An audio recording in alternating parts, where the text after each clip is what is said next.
नमस्कार दोस्तों, आज है 8 अप्रैल 2024। हम लोग 6, 7 और 8 अप्रैल से जितने भी महत्वपूर्ण करंट अफेयर्स के क्वेश्चन बन सकते हैं, उस सभी पर डिस्कस करेंगे। पीडीएफ आप हमारे टेलीग्राम चैनल से डाउनलोड कर सकते हैं और टेलीग्राम चैनल का लिंक मैंने इस वीडियो के डिस्क्रिप्शन में दे दिया है। आप इस लिंक पर जाकर टेलीग्राम चैनल ज्वाइन कर सकते हैं। चलते हैं हम लोग पहले क्वेश्चन पर। हम लोग के सामने में पहला क्वेश्चन, हाल ही में विश्व स्वास्थ्य दिवस कब मनाया गया है? तो विश्व स्वास्थ्य दिवस जो है कब मनाया जाता है? 7 अप्रैल को मनाया जाता है। हर साल 7 अप्रैल को विश्व स्वास्थ्य दिवस मनाया जाता है। यह दिन जो है विश्व स्वास्थ्य संगठन डब्ल्यूएचओ के स्थापना दिवस पर मनाया जाता है। यह दिन लोगों को वैश्विक स्वास्थ्य मुद्दों के बारे में जागरूकता बढ़ाने और कल्याण के महत्व को उजागर करने के लिए मनाया जाता है। यदि 2024 का हम लोग थीम देखते हैं तो 2024 का थीम क्या है? मेरा स्वास्थ्य मेरा अधिकार है। और डब्ल्यूएचओ की स्थापना के बारे में देखते हैं तो क्या होती है? डब्ल्यूएचओ की स्थापना कब होती है? 7 अप्रैल 1948 को होती है और इसका मुख्यालय कहाँ पर है? जेनेवा, स्विट्जरलैंड में है। और विश्व स्वास्थ्य संगठन में देखते हैं कि अभी वर्तमान में कितने सदस्य देश हैं। तो वर्तमान में कितने सदस्य देश हैं? 194 सदस्य देश हैं और 2 संबद्ध सदस्य देश हैं। चलते हैं हम लोग नेक्स्ट क्वेश्चन पर। हम लोग सामने में दूसरा क्वेश्चन है, नाटो रूस के साथ युद्ध में यूक्रेन का समर्थन करने के लिए कितने अरब यूरो का फंड तैयार कर रहा है? तो ये कितने अरब यूरो का फंड तैयार किया जा रहा है? 100 अरब यूरो का फंड तैयार किया जा रहा है। नाटो का नाम आता है तो नाटो के बारे में देख लेते हैं हम लोग। नाटो के वर्तमान में जो महासचिव है कौन है? जेंस स्टोल्टेनबर्ग हैं। और नाटो की स्थापना कब होती है? 4 अप्रैल 1949 को वाशिंगटन डीसी संयुक्त राज्य अमेरिका में होती है। नाटो का जो मुख्यालय वर्तमान में है, कहाँ पर है? ब्रुसेल्स, बेल्जियम में है। और नाटो में वर्तमान में कितने सदस्य देश हैं? तो 32 सदस्य देश हैं। और हाल ही में इसमें जो अंतिम देश सदस्यता जो ग्रहण करता है, कौन सा देश है? स्वीडन है, जो हाल ही में 7 मार्च 2024 को इसकी सदस्यता ग्रहण करता है। चलते हैं हम लोग नेक्स्ट क्वेश्चन पर। नेक्स्ट क्वेश्चन हम लोग सामने में है, हाल ही में विश्व बैंक समूह द्वारा आर्थिक सलाहकार पैनल के सदस्य के रूप में किसे नियुक्त किया गया है? तो किसे नियुक्त किया गया है? राकेश मोहन को नियुक्त किया गया है। प्रधानमंत्री की आर्थिक सलाहकार परिषद के सदस्य राकेश मोहन को विश्व बैंक के अध्यक्ष अजय बंगा ने विश्व बैंक समूह की आर्थिक सलाहकार समिति के रूप में शामिल होने के लिए आमंत्रित किया है। चलते हैं हम लोग नेक्स्ट क्वेश्चन पर। चौथा क्वेश्चन हम लोग सामने में है, सीसीआई स्नूकर क्लासिक का खिताब किसने जीता है? तो ये किसने जीता है? पंकज आडवाणी ने जीता है। ये जो तस्वीर हम लोगों के सामने में है, ये पंकज आडवाणी का तस्वीर है। ठीक है, चलते हैं नेक्स्ट क्वेश्चन पर। पांचवा क्वेश्चन है, आरबीआई ने लगातार 7वीं बार रेपो रेट को किस दर पर बरकरार रखा है? तो ये किस दर पर रखा है? 6.50 पर। ठीक है, आता है आरबीआई का नाम, तो आरबीआई के बारे में देख लेते हैं। आरबीआई की स्थापना कब होती है? 1 अप्रैल 1935 को होती है और इसका जो राष्ट्रीयकरण किया जाता है, कब किया जाता है? 1 जनवरी 1949 को इसका राष्ट्रीयकरण कर दिया जाता है। और इसका वर्तमान में यदि मुख्यालय देखते हैं तो मुख्यालय कहाँ पर है? मुंबई में है। और वर्तमान में जो गवर्नर है कौन है? शक्तिकांत दास आरबीआई के गवर्नर है। चलते हैं नेक्स्ट। हम लोग सामने में छठा क्वेश्चन है, 15वें सीआईडीसी विश्वकर्मा पुरस्कार 2024 से किसे सम्मानित किया गया है? तो किसे सम्मानित किया गया है? एसजेवीएन लिमिटेड को सम्मानित किया गया है। एसजेवीएन लिमिटेड के बारे में जानकारी प्राप्त कर लेते हैं। एसजेवीएन लिमिटेड विद्युत मंत्रालय के अंतर्गत मिनी रत्न ए श्रेणी के अंतर्गत आता है। ठीक है, मिनी रत्न कैटेगरी नंबर 1 के अंतर्गत ये आता है। एसजेवीएन को पूर्व में जो है सतलुज जल विद्युत निगम के नाम से ये जाना जाता था। एसजेवीएन एक भारतीय सार्वजनिक क्षेत्र का निगम है जो जल विद्युत उत्पादन और संचार उद्योग में शामिल है। इसकी स्थापना के बारे में देख लेते हैं तो इसकी स्थापना कब होती है? 24 मई 1988 को हिमाचल प्रदेश में होती है। और इसके जो वर्तमान में अध्यक्ष प्रबंध निदेशक है कौन है? गीता कपूर हैं। और ये जो है नाथपा झाकड़ी हिमाचल प्रदेश राज्य में सतलुज नदी पर सबसे बड़ी जल विद्युत परियोजना है।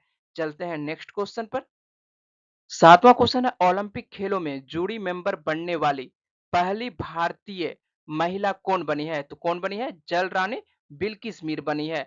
जम्मू कश्मीर की बिल्किस मीर 26 जुलाई से 11 अगस्त 2024 तक पेरिस फ्रांस में होने वाले 33वें ग्रीष्मकालीन ओलंपिक में जूरी सदस्य के रूप में नियुक्त होने वाली पहली भारतीय बनी है। और ये जो तस्वीर हम लोगों के सामने में है, ये है बिल्किस मीर की तस्वीर। चलते हैं हम लोग नेक्स्ट क्वेश्चन पर। 8वां क्वेश्चन है, 16 अप्रैल से किस देश में विश्व भविष्य ऊर्जा शिखर सम्मेलन का आयोजन होगा? तो किस देश में किया जाएगा? संयुक्त अरब अमीरात में किया जाएगा। संयुक्त अरब अमीरात की प्रमुख ऊर्जा कंपनी मस्दर 16 से 18 अप्रैल तक अबू धाबी राष्ट्रीय प्रदर्शनी केंद्र में विश्व ऊर्जा शिखर सम्मेलन की तैयारी कर रहा है। यह शिखर सम्मेलन भविष्य काल की ऊर्जा परिष्कृत सुविधाओं और स्थिरता पर ध्यान केंद्रित करने वाला एक महत्वपूर्ण वैश्विक कार्यक्रम के रूप में है। चलते हैं नेक्स्ट क्वेश्चन पर। नेक्स्ट क्वेश्चन है, साउथ इंडियन बैंक के मुख्य वित्तीय अधिकारी कौन नियुक्त हुए हैं? तो कौन नियुक्त हुए हैं हाल ही में? विनोद फ्रांसिस नियुक्त हुए हैं। नेक्स्ट क्वेश्चन है, मनसुख मंडाविया की योजना के अनुसार भारत का लक्ष्य किस वर्ष तक यूरिया आयात समाप्त करना है? तो 2025 तक।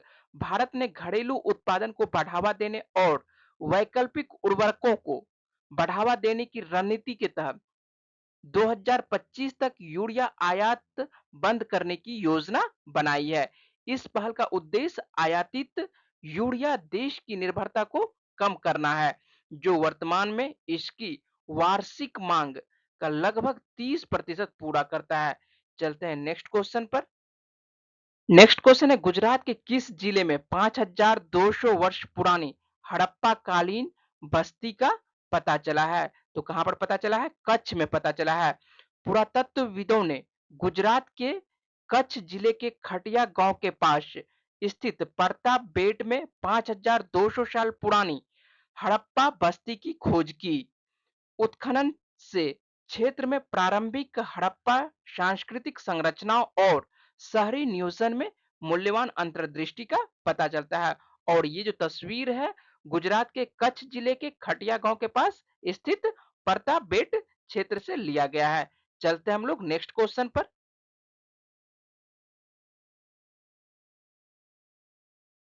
नेक्स्ट क्वेश्चन है, किस देश ने दुनिया के सबसे शक्तिशाली लेजर का अनावरण किया है? तो किस देश के द्वारा किया गया है? रोमानिया के द्वारा किया गया है। रोमानिया ने दुनिया के सबसे शक्तिशाली लेजर का अनावरण किया है, जो नोबेल विजेताओं द्वारा विकसित चिरपेड प्लस एम्प्लीफिकेशन तकनीक का उपयोग करता है, जिसमें स्वास्थ्य देखभाल से लेकर अंतरिक्ष अन्वेषण तक अनुप्रयोग शामिल है, जो लेजर तकनीक में देश की प्रगति को प्रदर्शित करता है। रोमानिया का नाम आता है तो रोमानिया के बारे में हम लोग देख लेते हैं। तो रोमानिया किस महाद्वीप के अंतर्गत आते हैं? ये यूरोप महाद्वीप के अंतर्गत आते हैं। और इसकी राजधानी क्या है? तो राजधानी बुखारेस्ट है। और मुद्रा यहाँ पर कौन सी चलती है? तो मुद्रा लियू मुद्रा चलती है। चलते हैं हम लोग नेक्स्ट क्वेश्चन पर। नेक्स्ट क्वेश्चन है, भारत का लक्ष्य किस वर्ष तक 1 लाख मेगावाट की परमाणु ऊर्जा क्षमता हासिल करने का है? ये कब तक है? 2047 तक है। भारत का लक्ष्य 2047 तक 1 लाख मेगावाट की परमाणु ऊर्जा क्षमता हासिल करना है। जैसा कि भविष्य की ऊर्जा मांगों को पूरा करने के लिए टिकाऊ ऊर्जा और अंतरराष्ट्रीय सहयोग के लिए परमाणु ऊर्जा विभाग के रोड मैप में बताया गया है। चलते हम लोग नेक्स्ट क्वेश्चन पर। नेक्स्ट क्वेश्चन है, हाल ही में विनाशकारी सूखे के कारण किस देश ने आपदा की स्थिति घोषित की है? तो ये किस देश में किया गया है? जिम्बाब्वे में किया गया है। जिम्बाब्वे ने गंभीर सूखे के कारण आपदा की स्थिति घोषित कर दी है, जिससे भोजन की कमी और मानवीय संकट पैदा हो गया है। वहां के राष्ट्रपति ने स्थिति से निपटने के लिए तत्काल 2 अरब डॉलर की सहायता की मांग की है। अल प्रेरित सूखे के कारण सामान्य से कम वर्षा हुई है, जिससे देश का 80% से अधिक हिस्सा प्रभावित हुआ है और लगभग 2.7 मिलियन लोगों को भूख का खतरा पैदा हो गया है। चलते हम लोग बात कर लेते हैं जिम्बाब्वे के बारे में। तो जिम्बाब्वे की राजधानी क्या है? तो जिम्बाब्वे की राजधानी क्या है? हरारे है। और यहाँ पर जो मुद्रा चलती है, कौन सी मुद्रा चलती है? डॉलर चलती है। और जिम्बाब्वे किस महाद्वीप के अंतर्गत आते हैं? ये अफ्रीका महाद्वीप के अंतर्गत आते हैं। इस तरह से आज के जितने भी करंट अफेयर्स, महत्वपूर्ण करंट अफेयर्स बन सकते थे, उस सभी पर मैंने बातचीत की। इसी तरह के डेली करंट अफेयर्स और जीएस संबंधित जानकारी के लिए मेरे चैनल को सब्सक्राइब और लाइक करें। पीडीएफ के लिए आप मेरे टेलीग्राम चैनल से जुड़ सकते हैं। यहाँ से आप डाउनलोड कर सकते हैं। मेरे से जुड़ने के लिए आप सभी का धन्यवाद। नमस्कार।